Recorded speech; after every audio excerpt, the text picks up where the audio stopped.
I'm guessing this is going to be pretty quick. Ready to roll. Okay, so let's make a start. So look, thank you for your time. We might have people streaming. I mean, this is the second Q&A session that we're running, but you know, this is not the only opportunity for people to kind of raise questions, concerns, etc. So we'll use this time however we see fit. I thought at this session what I can run through is any questions to date or bits of feedback that I've received and try and summarise those, or actually replay those questions and answers back to people, and then open it up for any questions, specific questions that people might have. But before I do, I just wanted to sort of reiterate how we got to this point in terms of last Tuesday releasing the workplace change consultation paper. So we went through, there's four major stages, I guess, to get to that. The first is understanding the current state. So what are those activities that we do today? What are the positions in play? What information do we have available to help us understand those current states, whether it's their PD, whether it's conversations, whether it's through workshops, whether it's through activity allocation worksheets that we got people to complete, should give us a pretty good view of what's in the current state today. We then look at the future state in terms of, again, running workshops to understand what might people want in the future. How could we improve things? What do other universities do, particularly other group of 8 universities, research intensive health and medical science faculties? What are some of the structures that they have in play, and what are some kind of opportunities then? Once we have a solid view of the current state and a solid view of the future state, we can then move on to, okay, well, what then are the people impacts associated with that? Okay, if we have a position in the future state and that position is the same as it is today in the current state, then that individual can map across. If the position in the future state is different because responsibilities have changed and the role is no longer required, then there's nothing for that person to map across to. So we potentially disestablish this position in the current state. If responsibilities change significantly and classification has gone up or gone down, then actually you can't map someone into a higher classified position either up or down. So you actually have to potentially disestablish, potentially disestablish that, that position. Okay, so that's the kind of the people impact and how we got to the point where in the paper we released last Tuesday, we could set out here are the positions that are to be potentially proposed or proposed to be retained. Here are the positions that are potentially disestablished. And so we have a kind of a future state model that we're now in consultation over. Okay, so we're now in the kind of the second week or coming to the end of the first week of that consultation period. Just a reminder around the time frames. At the moment, we're working towards the end of the consultation period on the 22nd. So Tuesday week, we then have 1 week to turn all that feedback into an implementation paper to be released on the 29th of August, proposed date, and then we move into the sort of implementation following that.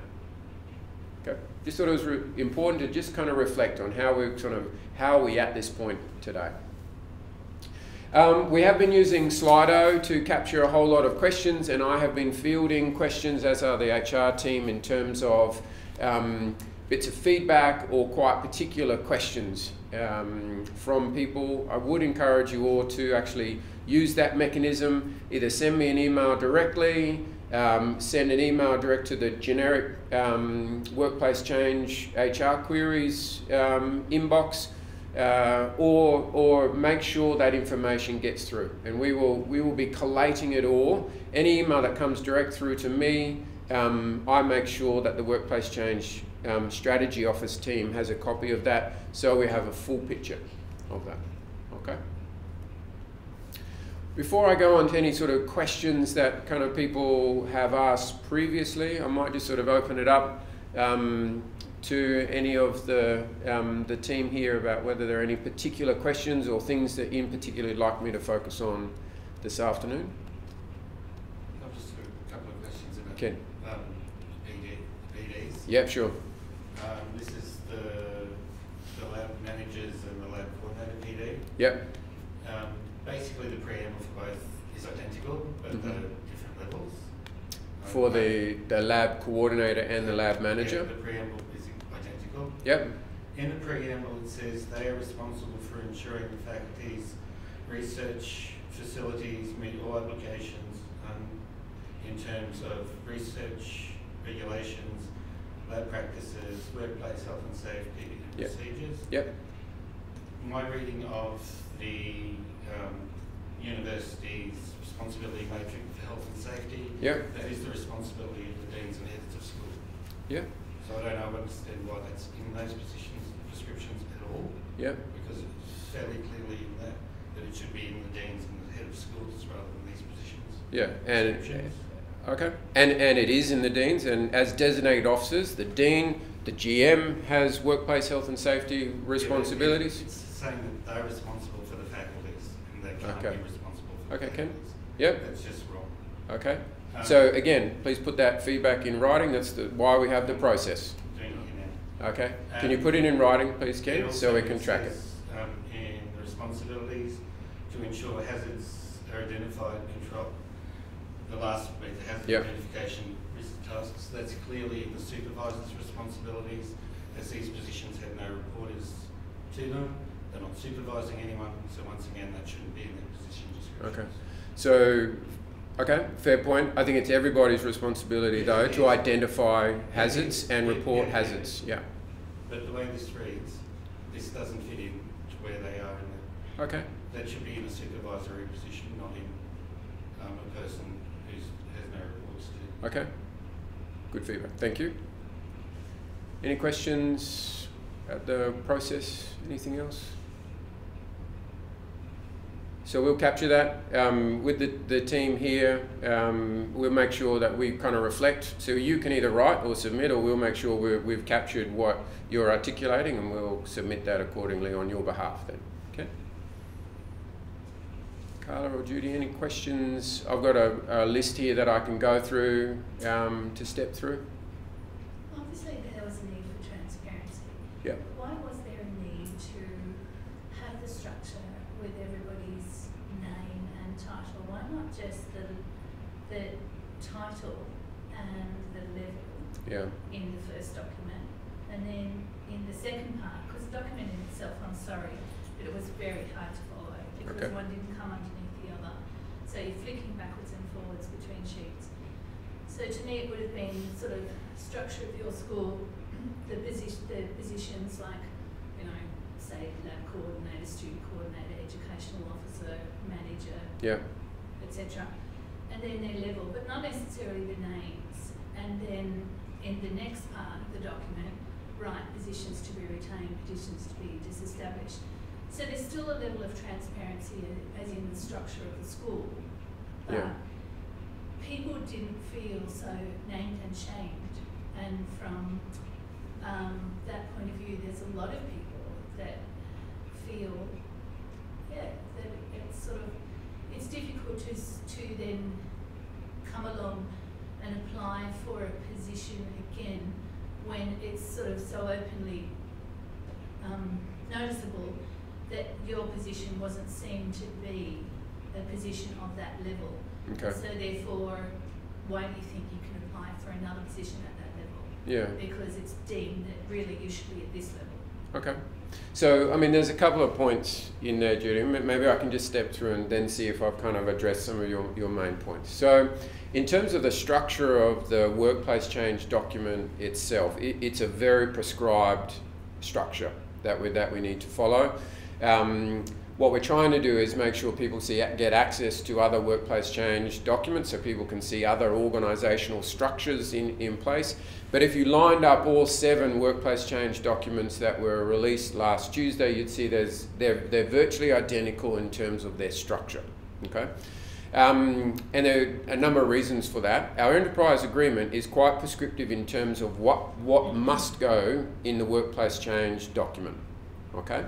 And it's kind of a little counterintuitive, I think, to, in my personal opinion, in terms of having a conversation, an open conversation about the potential future state, when our EB says that you can't actually propose a change without detailing the specific impact on individuals at the same time.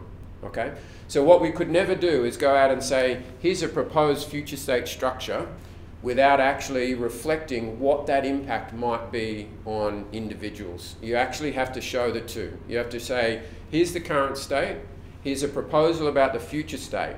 And if we were to proceed with that proposal, here's now the impact on the individuals, those positions that are retained and those positions that are potentially disestablished. And unfortunately, I do take your point around the sort of the level of kind of openness around particulars of individuals in terms of classifications, fixed term, continuing, etc. Actually, it is a requirement in our enterprise agreement to actually prescribe all of that information. Okay, and that's why we need to correct anything that is inaccurate in that particular document. In terms of the flow of the document, I take your point. I do accept that you do have to flip between School of Psychiatry current state and School of Psychiatry future state. You do also need to look at other org structures in the proposed future state to get a sense of if this service or activity is not being delivered in the school, then where else is it being delivered? Is it being delivered at a faculty level, etc.? I accept that. I mean, the flow is to say, here's the reasoning, here's a explanation around the changes and be as descriptive as we can, and then we move into the appendices which show the current state, the future state, and then the impact across the changes. In terms of your point around actually that information potentially working sort of against you, or people using, or for you, or using that information to influence their decision either way. Look, I mean, I can't say it wouldn't happen. There might be people that do that, but I'm not, in my experience to date with the workplace changes that we've had, I haven't seen that play out. I don't believe that will kind of influence the decision either way. In fact, in my mind, it makes no difference whether someone is actually classified as a 6 and might be going for a position 9. I mean, the fact of what they're on today should make no difference whatsoever in terms of what they're applying for, because who knows the reasons why they might have accepted a level 6 position today. There could be all sorts of personal reasons, etc., why they are happy in that role, but in actual fact, they're going for that role. Ultimately, we want the best person in the position, yeah, to be successful. So in finance workplace change, we had 22 people listed that were directly impacted. So 22 positions were disestablished in the finance workplace change. 18 of those people were successful in a new position. 3 of those chose a voluntary redundancy and 1 chose to leave. So from a medicine perspective, in the finance workplace change, there was a relatively good outcome. Of the 18, 2 accepted a lower classification, or the rest either retained or went to a higher classification. Does the university expect that there will be a lot of disharmony amongst people that were retained, that have seen that people doing very similar positions to them grades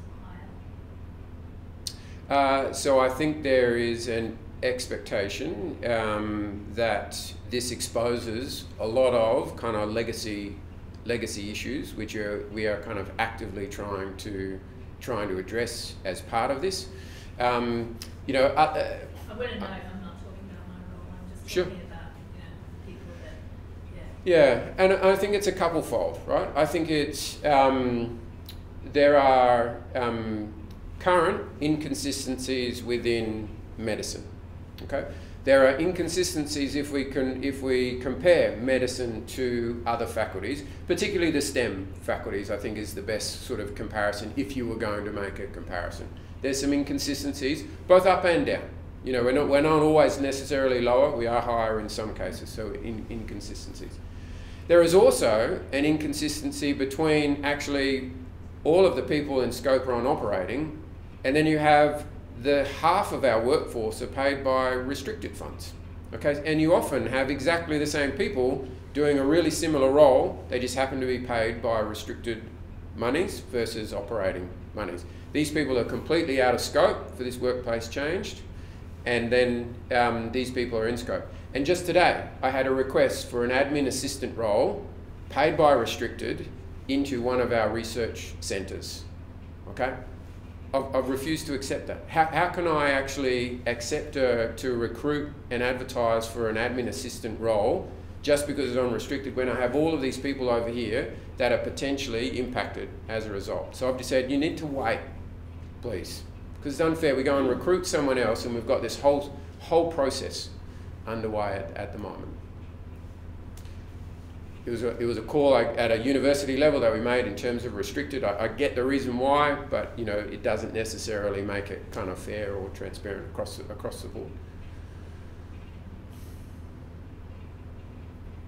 So I guess extending on the topic of transparency, the general feeling that I get, not just within our school but across the faculty, is that people feel as though they've been given information and there has been transparency over things that they didn't necessarily want to know, like levels and salary bands and what have you, but didn't get information about the things that they felt could potentially help them to understand the rationale for the future state. So whether that's student load, number of academics, total research revenue brought in by a school, is there a reason why that information wasn't shared?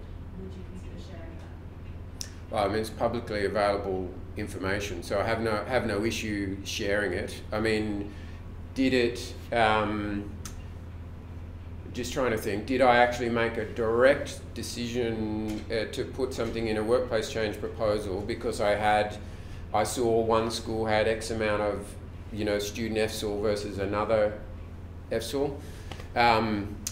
No, I didn't, but I think looking at that information, I think you can see why some schools, centres and institutes are resourced the way that they are.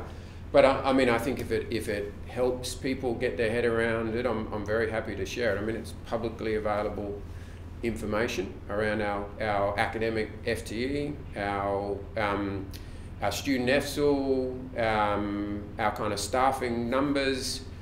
Other things we need to think, can we making sure we compare apples for apples, geographic location, conjoint management, 3,500 conjoints. Actually, one school could have 500 conjoints to manage. Do you actually include them in there? They take effort as well. How do you compare a school that has a small number of academic FTE with a large number of conjoints versus a school that's vice versa? You know, but you know, they're all the decisions that we need to look at. I think all of that information goes into the mix. Yeah. So no, very happy to share that, and we can just put that up on the intranet site.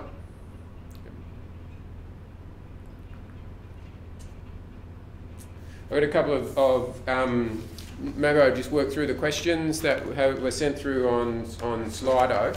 You got some up there? All right, well, let's go to those first.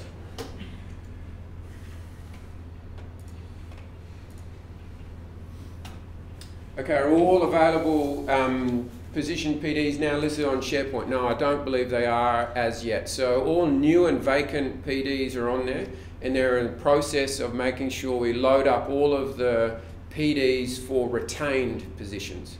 So a big piece of feedback following the release of the workplace change was that people wanted to see the retained PDs, whether they had a major impact, a minor impact in terms of change in title or change in reporting line, or in fact just remain the same. It was important that we get all PDs up there, and so the process is they're uploading all of those. I think the intent is on the SharePoint site there will be a new and vacant roles and then an existing place for PDs. So they're in the process of being uploaded. So I don't believe they're all up there at this point. Okay, PDs for jobs in the new structure were very general and similar between levels and schools. Will there be change later? So the PDs are part of the consultation process, right? If the PDs you believe aren't correct, so the points that you raised, Ken, this is the reason why we have a consultation, so we can change them. Okay. The intent was to try and get them as accurate as possible, but if we've missed something, if we've missed certain activity, okay, if we have looked across the PDs, trying to make them as consistent as possible, but missed a very specific requirement in a school because it does X or it supports Y, then we may need to make sure we incorporate that. Okay? If there are some clear errors, we need to make sure they're updated. So this is the opportunity to make sure we update those. So I had just recently a whole team's worth of PDs sent to me with scribbles all over them and updates. That's exactly the type of kind of feedback we want to get. Okay. So PD Level 5, advising academic staff on learning and teaching matters, course delivery and educational practices. Surely this is an educational quality anomaly. So I can only assume if at level 5 they're talking about an education support officer position in a school there. Again, if the I guess I'm interested in what words are wrong there. Is it the advising? Is it the advice word? Okay. Well, is it supporting? Is it something else? So what haven't we got quite right there? I would have thought an educational support officer at a level 5 with the level of experience within a school and understanding of the program or the course should absolutely be able to support our academics in the way that they kind of deliver the program, the way they support the programs, the administration of the programs, etc. Okay. Some other questions that were raised at the last session. So is there a template to submit an expression of interest for redundancy? So no, there's not.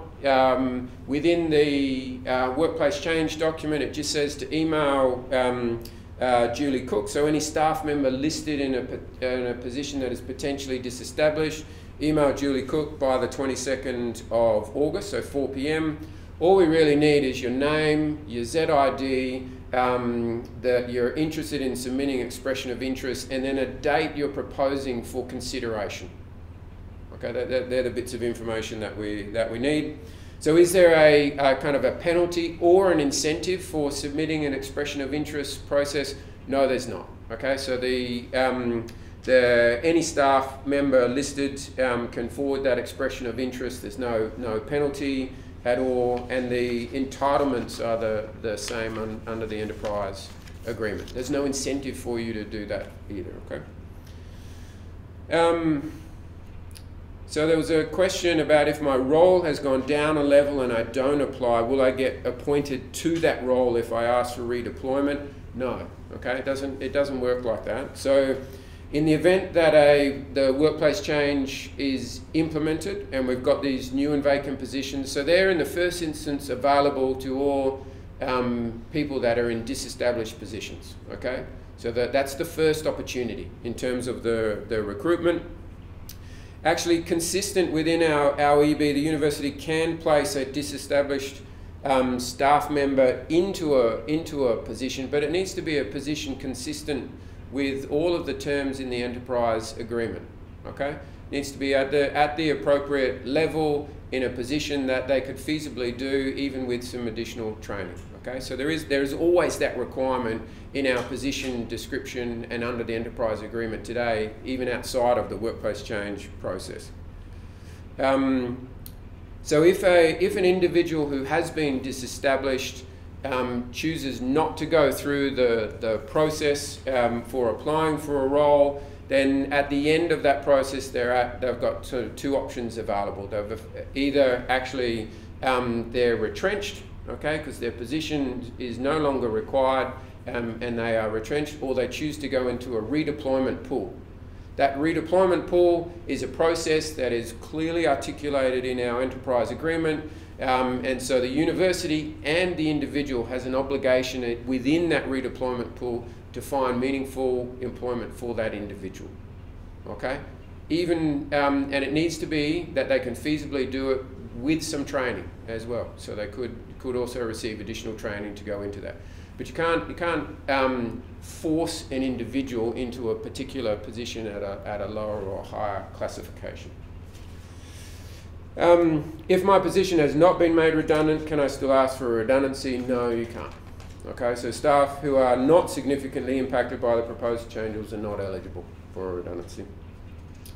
So there was a question before about is there a possibility that the role, so if an individual has been retained within this workplace change proposal, so it's proposed that this position is retained, could that change as part of this consultation process, and then in the implementation paper they come out as their position is disestablished? Absolutely it can. Just as a position that is potentially flagged for disestablished could actually be retained, so too can a position that has been retained through the consultation and feedback actually change to be disestablished.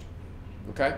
Of course, if that is looking likely to be the case as part of the feedback, we'll be having conversations with people. Okay? It's not like you're suddenly going to go on Tuesday of last week you received a paper, and then on the 29th of August you receive another paper that says something quite different. We want to have conversations with people all the way through.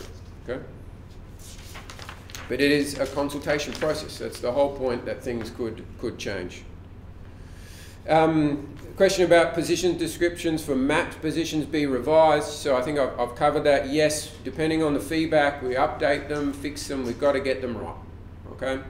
Timing for the recruitment process in terms of sort of first opportunity, round 2, etc. So we're still working through that detail at the moment. Okay.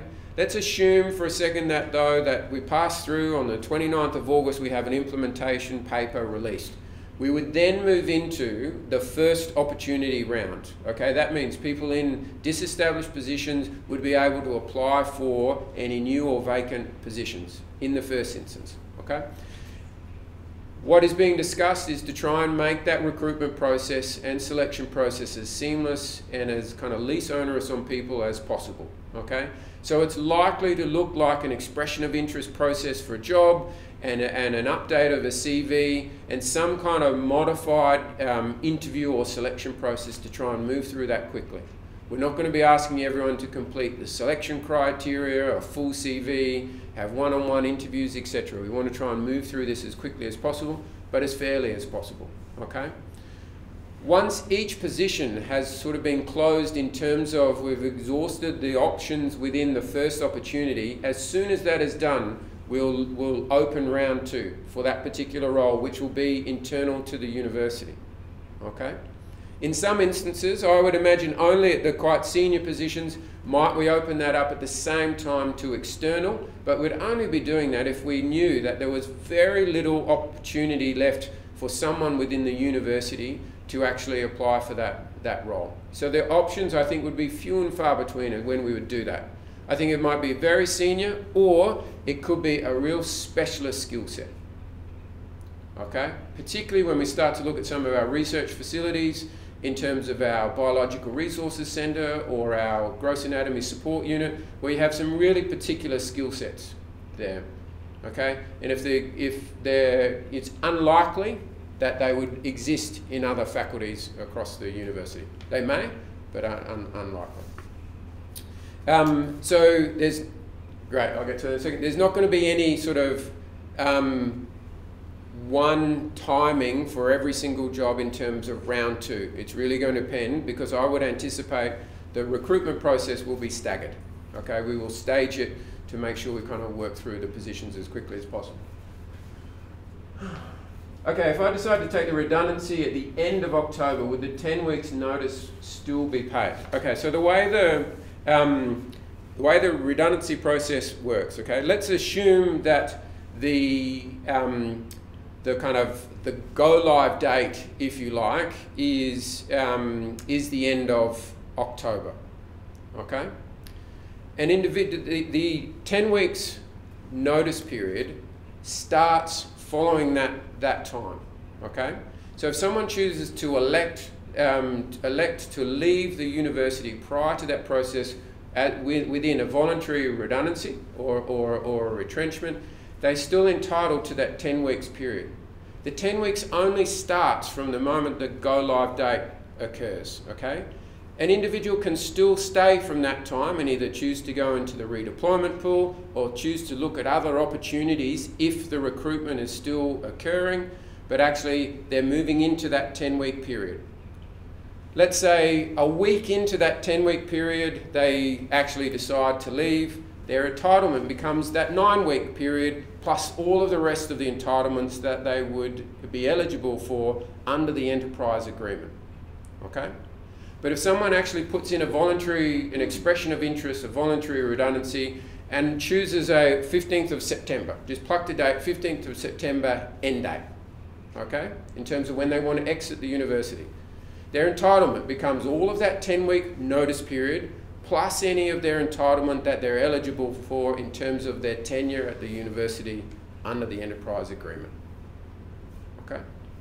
A person could choose to work the entirety of their 10 weeks, the notice period, searching for jobs within the university or within the redeployment pool. They don't get that 10-week then paid out as a lump sum as part of the enterprise agreement. Okay? So it's 52 weeks plus the 10 weeks if you're at the top of the... So from it's capped at 52 weeks. It's capped at 52 weeks. In terms of your tenure service, your 3 weeks for every year that you have served. Plus the 10 weeks if you choose. 10 weeks notice period is on top so of that. So told 3 different things from 3 different people. Right. Okay. So actually request then a calculation. So request from the HR team a calculation around the voluntary redundancy. Okay. If you're in doubt, actually then request it and you get a formal written calculation as at this day, here is what it would be. So I think that's the best way. There's no, people asked before, do you get a blacklist against your name if you ask? No, of course not. This is about giving you information that allows you to make an informed decision. Okay. The entitlement calculation is very clear in the EB. Okay. So I think the best bet is then just to get a written calculation. Team set up to do that.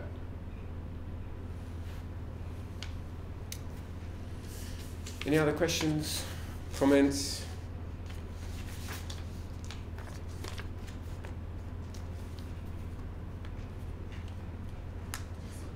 Just one, Jonathan. Where Yep. some descriptions ask for qualifications, Yeah. do you think the university will think about putting people into positions that have relevant work experience? Absolutely. Yeah, with no doubt in my mind. So in fact, I'd probably argue that most PDs now, they'll show a tertiary qualification and or equivalent experience in a workplace. You know, like I think that's a pretty standard line there. You know, unless there's quite a specific qualification that you might need. So a chartered accountant might need a particular qualification, but no, I think that it is a perfectly acceptable equivalent is actually in terms of workplace experience. So to say the 30th is when we have this new structure in place. October? No, is that what you're asking? At the end of this month. August, yeah. Yeah. When we release the implementation paper. Yeah. Yep. So will all the PDs be up on that day? Oh, well, so yes, but actually hopefully the PDs are up sooner than that, particularly the retained ones. Certainly all the new and vacant ones are up there now. So we should be actually, like you've done, we should be pulling them apart, getting them right. In terms of the retained PDs, they're in the process of going up now. And how long do you expect the cut-off before you can, the cut-off date for those applications to be? Will it be 1 week, 2 weeks, 3 weeks? Yeah, so typically I think for the recent workplace change, we gave a window of 2 to 3 weeks in terms of the expression of interest process. But if we look at the finance workplace change, I mean, we released the workplace change paper on the 22nd of February. They're still recruiting now. So, I mean, now that's a big centralised move of finance, so probably a little bit more complicated and complex than what we're proposing within this workplace change. But I am anticipating this will go on for a while. But in terms of if we release the implementation paper on the 30th, then if that is the case, then we would be, I would think it would be a minimum 2 weeks, probably more likely to be 3, maybe even to 4 in terms of the expression of interest process, i.e. completing it. we need to find a balance between actually giving people enough time so they don't feel rushed, but actually trying to move relatively quickly so people don't feel like they're in limbo. It's one of those kind of juggling acts, I think, on that one. I'm wondering about the interview things because I've got a holiday book that I can't get a refund for at the end of Yeah. October. So look, I mean, it's a good point, right? If individuals are on approved leave, whatever that leave might be, annual leave, compassionate leave, maternity leave, parental leave, etc. The way we need to treat those individuals as if they are in the room. Okay?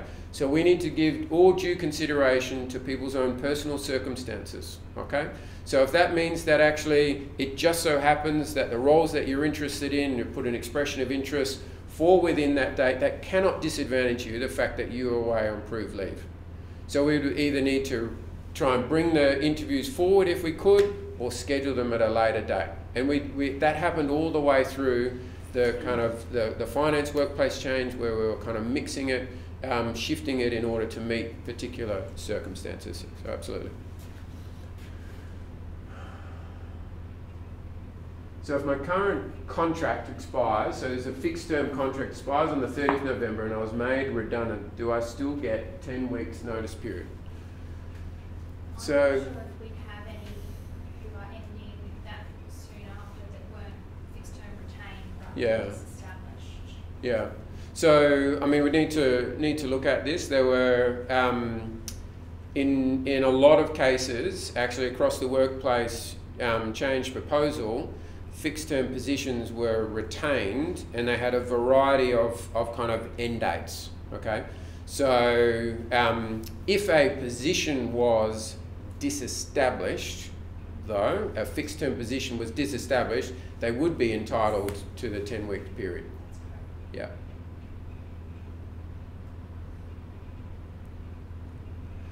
So, Carla? Sorry. So if an individual is required to undergo some form of training to Yep. bring them up to speed to perform at a level that's required of them in a future state, Yep. when we talk about training, are we just referring to more in-house, on-the-job training from peers, or would it also include external training? And if so, if external training was necessary through courses or otherwise, is there financial support made available to that individual to undergo said training? Yeah. So, I mean, on a case-by-case basis, I would have thought a range of training options would be available to people. Either if we felt that it was in-house, either a course run here or in fact on-the-job training, fantastic. If there was quite specific training that we required that was only provided by an external provider, then like we do today, if that individual needed to do the training, we would support that individual through that training. There'd be no expectation that actually we'd say, oh, you need to pay for it. If you want that job, you need to actually do the training, you need to pay for that yourself. No. So, I mean, you know, we run we run all sorts of training programs here through our exec ed school within the business school, or external training providers. Of course, we would support our staff through that process.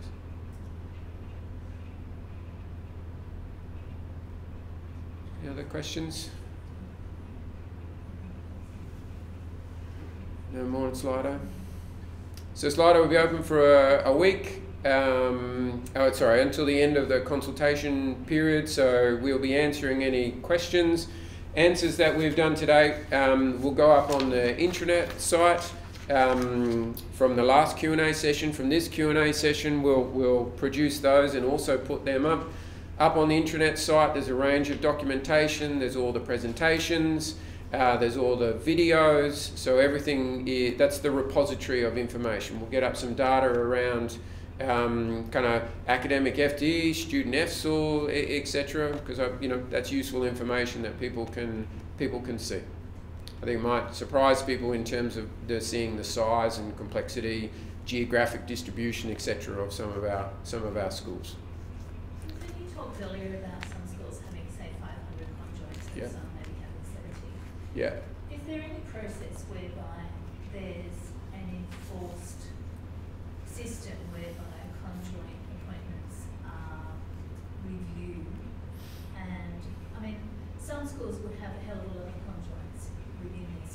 Yeah. actually, and they'll contribute.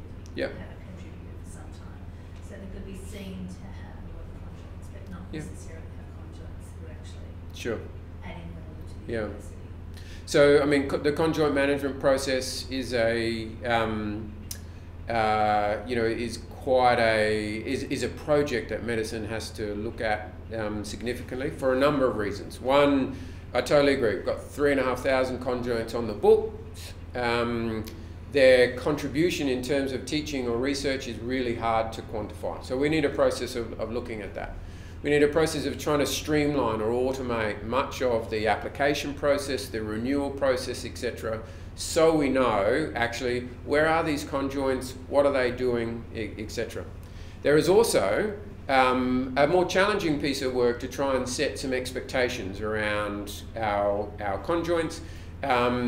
However, these conjoints are essential for medicine. They do amazing work. If we didn't have these conjoints, the medicine program, as one example, just couldn't operate. Okay, so we are, hugely supportive of our conjoints. I think we can do more for them to see a benefit in terms of being a conjoint with the UNSW. But I also do think that there is a benefit to them as well, being a conjoint, and so there does need to be an expectation around their contribution, whether it be teaching and or research. And I would anticipate if we go through this process that 3,500, there might be 3,500, but the kind of the FTE contribution might be a lot less than that. But there's still a person that might need a level of support. So I think there's a huge amount of cleanup.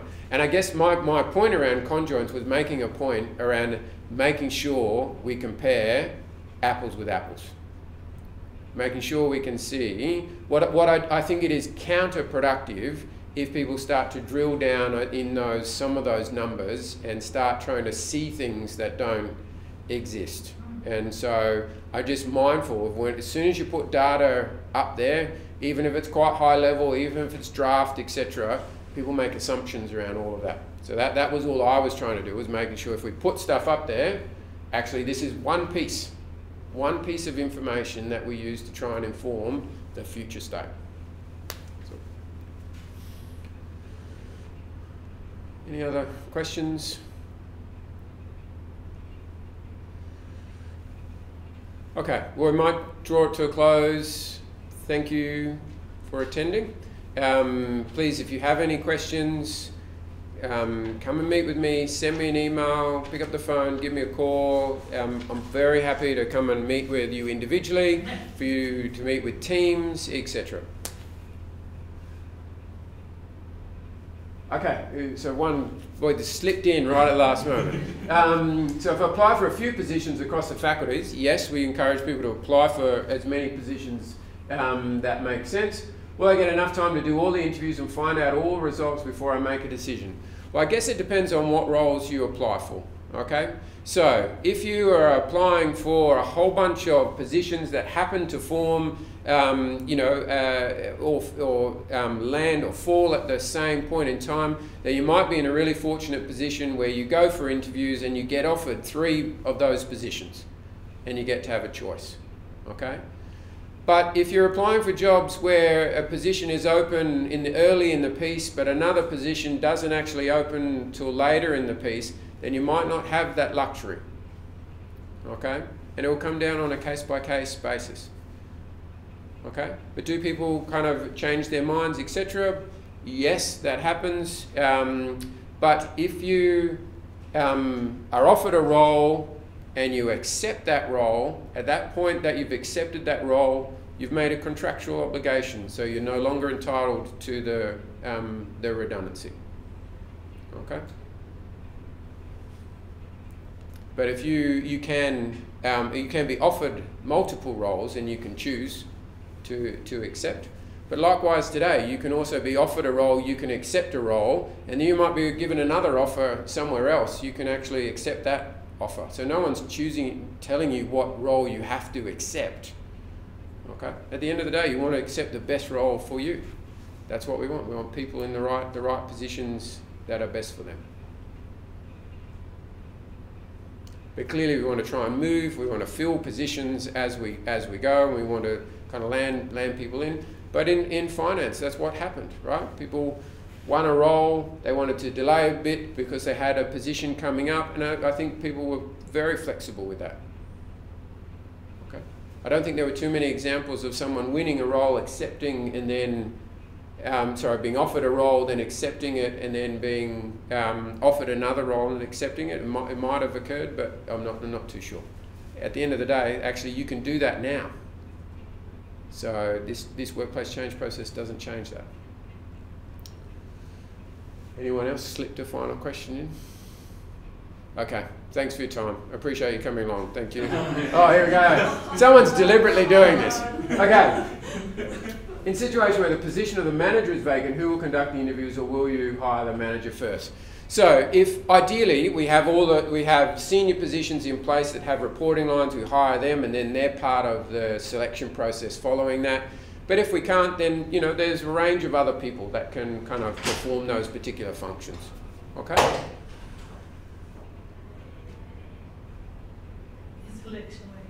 Yeah. All good? Okay, let's close that down. Thanks very much, everyone. Appreciate your time. Thank you. I think someone's deliberately just waiting there. I think it's Sharon.